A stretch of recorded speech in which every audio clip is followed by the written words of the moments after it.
తాకట్లో ఉన్న మీ బంగారాన్ని విడిపించి ఆ రోజు ఆన్లైన్ రేటుకి కొంటాం. Sharma gold company.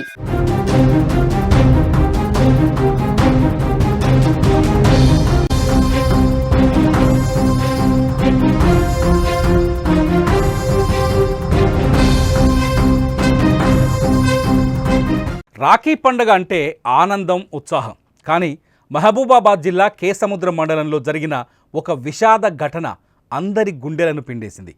పండగ రోజునే మరణించిన తమ తమ్ముడికి చివరిసారిగా రాఖీ కట్టారు 5 అక్కలు. ఈ దృశ్యం మరణం కూడా విడదీయలేని సోదర బంధానికి అద్దం పట్టింది. 50 ఏళ్ల సుంకరబోయిన యాకయ్య కొంతకాలంగా అనారోగ్యంతో బాధపడుతున్నారు. రాఖీ పండగ రోజున తన ఆరోగ్యం మరింత క్షీణించడంతో ఆయన తుది శ్వాస విడిచారు. పండగ రోజు ఇంట్లో ఈ విషాదం చోటు చేసుకోవడంతో కుటుంబ సభ్యులు, బంధువులు శోకసంద్రంలో మునిగిపోయారు. యాకయ్యకు 5 అక్కలున్నారు. తమ తమ్ముడి మరణ వార్త విని వారు వెంటనే ఇంటికి చేరుకున్నారు.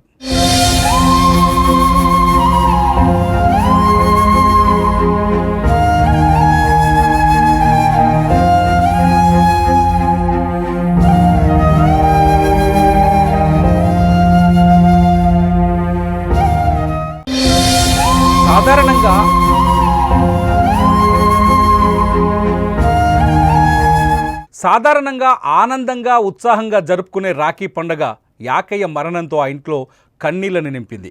ఆ అక్కలు గుండెలు పగిలేలా రోదిస్తూ తమ్ముడి మృతదేహం ముందు నిలబడ్డారు.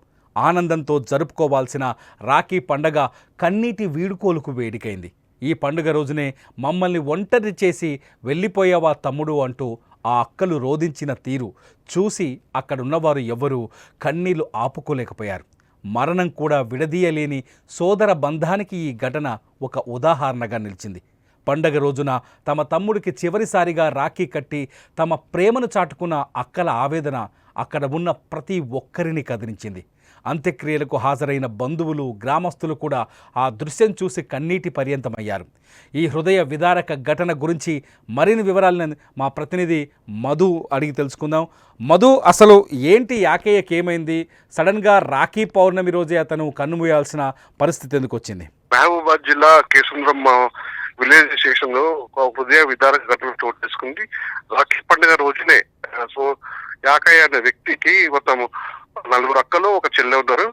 వీళ్ళకి గత కొన్ని సంవత్సరాల నుంచి రాఖీ పండుగకి ఎంత దూరమైన వ్యయపాసాలు వచ్చి తమ్ముడికి రాఖీ కడదామంటూ ప్రేమానురాగాలకు ప్రతినిధి రాఖీ రక్షాబంధన రోజు మాత్రం తమ్ముడికి ఎన్ని కష్టాలున్నా కూడా వచ్చి తమ్ముడికి రాఖీ కట్టడం పరిపాటిగా మారింది వీళ్ళ కుటుంబానికి. తమ్ముడు ఎన్ని బాధలున్నా కూడా మా తమ్ముడికి బాధ తీర్చడానికి మేము ఎంత ఇబ్బందులు పడ కూడా తమ్ముడికి వచ్చి తమ్ముని బాధలు తెలుసుకుని తమ్ముని బాధలు తీరుస్తామని చెప్పేసి అక్కలు మాత్రం చెప్తున్న పరిస్థితి ఉంది. నిన్న రాఖీ పండుగ రోజున కూడా అంటే సురభైన రాఖీకి గత కొంతకాలంగా కూడా అనారోగ్య కారణాల వల్ల ఇంటి వద్ద ఉన్నాడు. తను వ్యవసాయం పనులు చేసుకుంటూ జీవిస్తున్నాడు. తనకు భార్య, 2 కుమారులు, 1 కూతురు ఉన్నారు. అంటే 12 సంవత్సరం జీవితంలో ఒక్కసారిగా యాకయ్యకి అనారోగ్య కారణాలు రావడం వల్ల తను మంచనమాడ డయాలసిస్ పేషెంట్ గా ఉన్నాడని తెలుస్తుంది. అయితే తరచూ కూడా 4 అక్కలు, ఒక చెల్లె కూడా తరచూ వచ్చి తన యోగక్షేమాలు మాత్రం తెలుసుకుంటున్న క్రమంలో రాఖీ పండుగ రోజున కూడా తమ్ముడికి రాఖీ కట్టి వద్దాం, నుంచి వద్దామని చెప్పేసి వాళ్ళు వేరే వేరే ప్రాంతాల నుంచి రాఖీ పండుగ రోజు కేసుంద్రం మొత్తం బయలుదేరారు, వచ్చారు. వస్తున్న క్రమంలో కూడా అప్పటికే ఉదయం పుట్టనే సుమారు 8-8 ప్రాంతంలో కూడా యాకయ్య మొత్తం తను మృతి చెందాడు.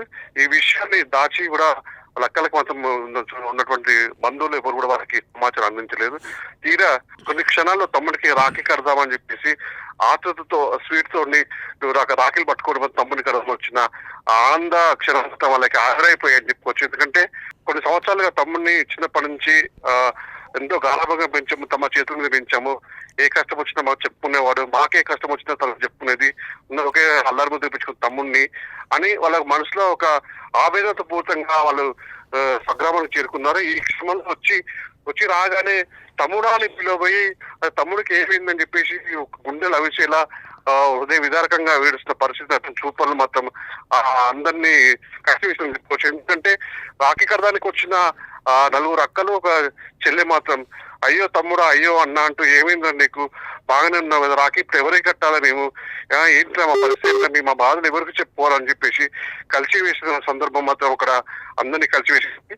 దీంతో పాటు కేసంద్రం స్టేషన్ విలేజ్ లో మొత్తం ప్రతి ఇంట్లో విషాదశాలు అనుకున్నాను. ఎందుకంటే రాఖీ పండుగ రోజు అందరూ కూడా అసలు అక్కలు చెల్లెలు తమ్ముళ్ళు వీళ్ళందరూ కూడా రాఖీ కట్టుకొని వాళ్ళ బంధాలకు ప్రత్యేకంగా ఉంటారు. కానీ ఈ రోజు ఏంటి తమ్ముడా, ఏంటి మాకు కర్మ ఏంటి, దేవుడు ఇంత అన్యాయం ఎందుకు చేశారా నీకు అని చెప్పేసి వాళ్ళు ఏడుస్తుంటే మొత్తం చుట్టుపక్కల వాళ్ళు కూడా చాలా బాధాంతో వర్తించిపోయిన పరిస్థితి ఉంది Tirumala. Right, thank you Madhu. అది కేసముద్రం, మహబూబాబాద్ జిల్లా కేసముద్రం మండలంలో జరిగిన ఈ విషాద ఘటన.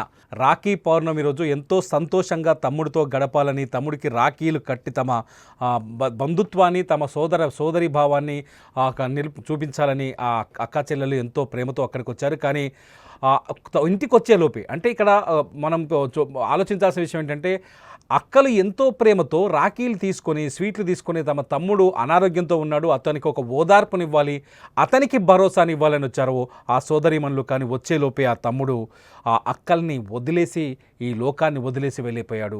రాఖీ పౌర్ణమి రోజు అన్నా చెల్లెలు కానీ సోదర సోదరీల మధ్య ఉండే అనుబంధానికి చిహ్నం రాఖీ పౌర్ణమి రోజు వాళ్ళ మధ్య ఉన్న అనురాగం, అనుబంధం, ప్రేమ చాలా స్పష్టంగా కనిపిస్తుంది. మన ఇళ్లలో కూడా రాఖీ పౌర్ణమి చాలా సంతోషాలు నింపుతుంది. అటువంటి సంతోషాలని నింపాల్సిన రోజున ఊహించని ఈ విషాదం ఆ కుటుంబాన్ని తీరని దుఃఖంలోకి నెట్టింది. ఆ కుటుంబంలో ఒకగానొక తమ్ముడు ఎవరైతే యాకయ్య ఉన్నాడో, యాకయ్యని కోల్పోయి ఆ అక్కలు, అతని చెల్లె, 4 అక్కలు, అతని చెల్లెలు ఏడుస్తున్న తీరు నిజంగా అందరినీ కన్నీరు పెట్టిస్తోంది.